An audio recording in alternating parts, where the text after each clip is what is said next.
Do të shkoni në plazh, ja receta e kremit kundër diellit i përgatitur në shtëpi. Shumë nga përbërësit në këtë recetë janë natyror dhe thjesht përziheni mirë me njëri tjetrin dhe do të përfitoni një krem natyral dhe tepër të efektshëm. Ju duhet 1/4 filxhan vaj kokosi, 2 lugë çaj gjalp kokosi, gjysmë filxhani vaj bajame, 1 lugë çaj vaj manaferash të kuqe, 1 lugë çaj karrota të shtrydhura, 2 lugë çaj oksidë zinku ose pudër. Aftësia mbrojtëse e këtij produkti varet nga sasia e secilit përbërës. Ky krem i përftuar është disi por jo plotësisht i papërshkueshëm nga uji dhe duhet të riaplikohet pas djersitjes ose notit.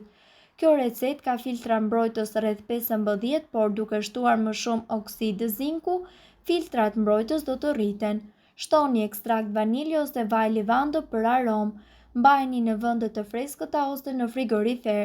Mund të përdoret për 6 muaj.